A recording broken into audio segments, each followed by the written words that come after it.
एक सवाल जिसे सबसे ज़्यादा पूछते हैं कि हम फार्मेसी के बाद क्या करें और हमने फार्मेसी क्यों चुनी, फार्मेसी क्यों चूज की, फार्मेसी में ऐसे क्या स्कोप है जिससे हम आगे बढ़ सकते हैं।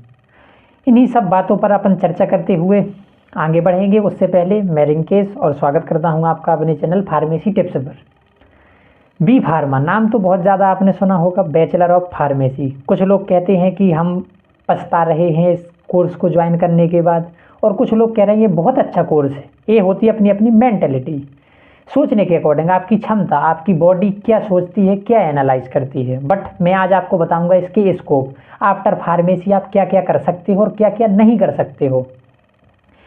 अगर मैं बात कहूँ तो फार्मेसी सबसे पहले होती है ब्रांच किसकी, साइंस की, जिसमें हम दवाओं के प्रिपरेशन, बनावट, सिंथेसिस, इसकी synthesize, design, development, sale, purchase, import, export करते हैं अपनी किसकी, दवाइयों की। ये होती फार्मेसी। और इसमें अपन सबसे मेन आता है क्या, दवाइयों की प्रिपरेशन, यानी दवाइयों की बनावट। जो अपनी ये बाजार में अपनी टैबलेट, सिरप, कैप्सूल्स मिलते हैं, ये सब कौन बनाता है, फार्मासिस्ट। फार्मासिस्ट बनाते हैं। और ये कहाँ बनती हैं वो भी आपको मैं बताऊंगा। पूरी चीज़ें आज आपको, जो जितने भी डाउट है, जितने भी कमेंट आते हैं, मैं सभी बताऊंगा। तो मैं सबसे पहले बात बताऊं, स्कोप, फार्मेसी के बाद अपन क्या कर सकते हैं। तो सबसे पहले अपन ले रहे हैं एजुकेशन लाइन। यदि आपको एजुकेशन लाइन में जाना है तो सबसे पहले आप बी फॉर्म कंप्लीट कीजिए, इसके बाद एम फॉर्म, जिसे बोलते हैं master of pharmacy. Master of pharmacy के बाद आप टीचिंग लाइन में जा सकते हो और आप पढ़ाने के लिए स्टूडेंटों को एलिजिबल हो जाते हो। तो ये बेस्ट ऑप्शन है। और अगर आपको और पढ़ना है, एम फार्मा के बाद आप पीएचडी कीजिए और किसी एक बेसिक चीज़ पर खोज कर दीजिए, आप साइंटिस्ट बन जाओगे। तो ये तो हो गया अपना किसका, टीचिंग लाइन का। अब कुछ लोग कहते भैया हमें टीचिंग लाइन में नहीं जाना, तो उनको लिए भी बहुत सारी ऑप्शन हैं। टीचिंग लाइन में नहीं जाना, आप आफ्टर फार्मेसी इंडस्ट्री जाओ। इंडस्ट्री में क्या होता, तो इंडस्ट्री में होता है अपना क्या, दवाइयों की मैन्युफैक्चरिंग। मैन्युफैक्चरिंग का मतलब होता है दवाइयाँ बनाई जाती हैं। आप जाओगे कहाँ, बी फार्मेसी। बी फार्मा के बाद, या आप अब तो डिप्लोमा वाले भी जा सकते हैं, ऑफकोर्स डिप्लोमा वाले भी जा सकते हैं। तो बी फॉर्म या डी फॉर्म करने के बाद आप जाओ इंडस्ट्री। इंडस्ट्री में सबसे पहले आप जाओ तो वहाँ वो आपके लेंगे क्या, इंटरव्यू लेंगे और आपको एक बेसिक सैलरी होती 14 to 18,000, यानी 14 से 18,000, ये होती फ्रेशर। जब आप जाओगे तो आपके 14 से 18,000 रुपये पर मंथ सैलरी पर आपको क्या किया जाएगा, वहाँ पर अफोर्ड किया जाएगा। आप बढ़िया उसे ज्वाइन कर सकते हो। और अगर आपको ये भी नहीं करना तो फिर तीसरी चीज़ आती है जॉब्स। ये है गवर्नमेंट जॉब्स। गवर्नमेंट जॉब्स में मैं आपको इतनी सारी जॉब्स बताऊंगा कि आप भी कहोगे वाह मज़ा आ गया। पहले पे आता है, सबसे अच्छी जॉब्स होती फार्मासिस्ट। सबसे पहली बात तो ये है, जब गवर्नमेंट जॉब है तो प्राइवेट करना ही क्यों। बट बहुत सारे स्टूडेंट जिनकी गवर्नमेंट जॉब नहीं लग सकती, मैं मानता हूँ यार गवर्नमेंट सबको जॉब नहीं दे सकती। आप अपना खुद का बिजनेस खोल सकते हो, खुद के बिजनेस के बारे में भी बताऊँगा। गवर्नमेंट जॉब में आती है सबसे पहले फार्मासिस्ट। इसमें बहुत सारे फार्मासिस्ट होते हैं, जैसे कि रेलवे फार्मासिस्ट और क्या, सिपॉय फार्मासिस्ट। जो आर्मी में फार्मासिस्ट होते हैं उन्हें बोलते हैं सिपॉय फार्मासिस्ट या मिलिट्री फार्मासिस्ट होते। और इसमें एयरफोर्स वाले फार्मासिस्ट भी होते, एयरलाइन में होते, और जो नेवी में होते नेवी फार्मासिस्ट। तो डिफरेंट फार्मासिस्ट होते, आपको जो भी ज्वाइन करना। और अभी तो फिलहाल में देखो आप, रेलवे फार्मासिस्ट की बहुत ज़्यादा वैकेंसी आ रही हैं। तो सबसे पहले आप अपने बेसिक्स पर कमांड कीजिए। बेसिक चीज़ें अगर आपको बनती हैं, आप कोई भी एग्ज़ाम क्रैक कर ले जाओगे। तो ये होगी गवर्नमेंट जॉब। अब आपको ये भी नहीं करना तो अब मैं बताता बिजनेस। बिजनेस में आप आफ्टर डिप्लोमा इन फार्मेसी और बैचलर ऑफ फार्मेसी मेडिकल खोल सकते हो और क्लिनिक खोल सकते हो। डी फार्मा के बाद मेडिकल खुलता है, बी फार्मा के बाद मेडिकल और क्लिनिक दोनों खोल सकते हो।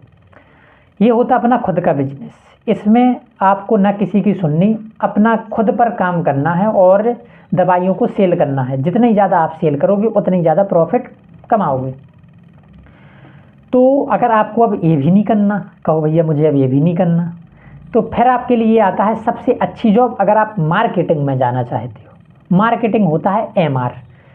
एमआर एक ऐसी चीज़ होती है जो डॉक्टर और कंपनी, जो दवा होता है अपनी दवा की कंपनी होती, उनके बीच एक क्या बॉन्ड बनाता है एमआर। अब वो चाहे अपनी बातों से बॉन्ड बनाए या फिर उस अपनी नॉलेज से एक अच्छी बॉन्डिंग बनाता है कि अब एमआर की जॉब कर सकते हो। एमआर की जॉब बहुत अच्छी जॉब है। इसकी बेसिक सैलरी रहती है कितनी, 15,000 से 20,000। और गवर्नमेंट जॉब की नहीं बता पाया, गवर्नमेंट की जॉब की रहती है 22,000 टू 30,000, 22,000 से 30,000 रुपये मिलती है एज ए स्टार्टिंग फ्रेशर तुमको। अब आपको इसमें भी नहीं जाना तो आप अब कहो भैया हमें इस कंट्री में फ़र्क नहीं करना, भारत हमारा बहुत अच्छा देश है बट हमको इसमें नहीं करना। क्यों? क्योंकि यहाँ पैसे कम हैं।